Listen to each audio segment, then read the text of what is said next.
Good afternoon, Hiltonians, and happy Freedom Day. I'd like to begin by reading an excerpt from a book by Judge L.B. Sachs. And this particular article was written in 1990, just before the advent of our democracy in 1994. We give the first and last word to freedom, yet we do not know what it is. This is the central irony of the deep and passionate struggle in South Africa, that it is for something that exists only in relation to what it seeks to eliminate.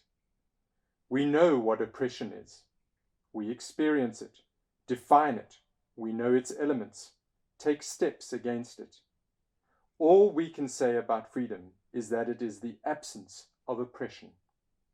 We define freedom in terms of the measures we need to take to keep its enemy, tyranny, at bay. Tyranny is the negative indicator of freedom. Freedom is what apartheid is not. The Freedom Charter, adopted in 1955, was conceived of as the reverse of apartheid, a product of struggle rather than of contemplation. It sought in each and every one of its articles to controvert the reality of oppression the people were undergoing. Freedom is not some state of exaltation, a condition of instinctive anarchy and joy. It is not sudden and permanent happiness. In fact, some of the freest countries have the most melancholy and stressed people.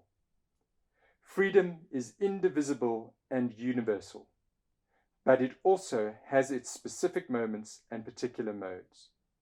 In South Africa, the mode of freedom is anti-racist and anti all the mechanisms and institutions that kept the system of racism and national oppression in place.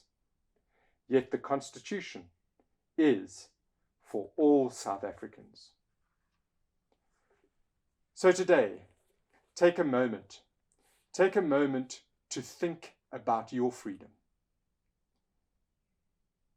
At this time of COVID-19, many of those freedoms have been taken away.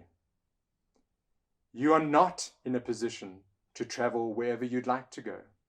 You're not in a position to gather with whomever you would want to gather with at this time.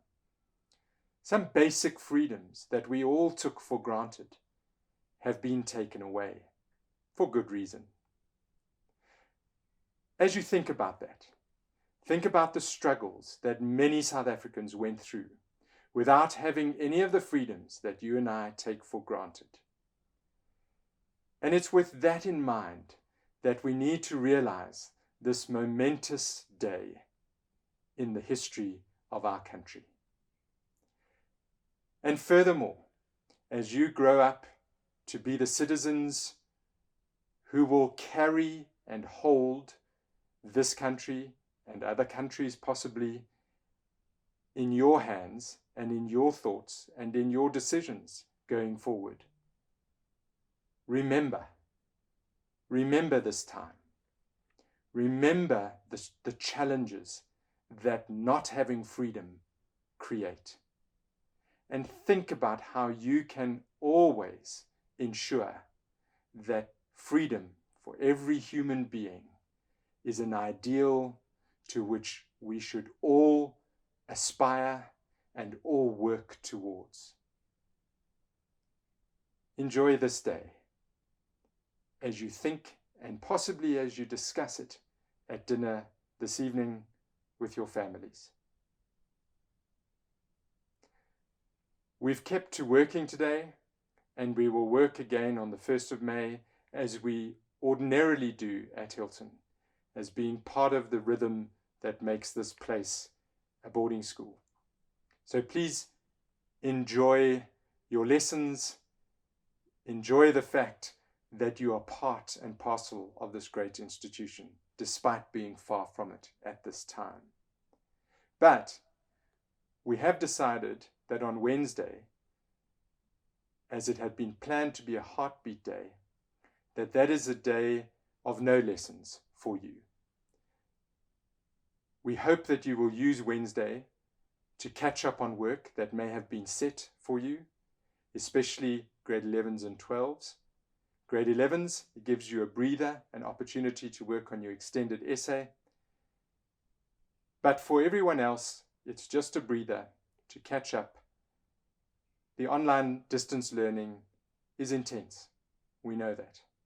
So take that time, catch up on what needs to be caught up so that you can keep going in this particular construct. Lastly, we still don't know with any certainty about our return.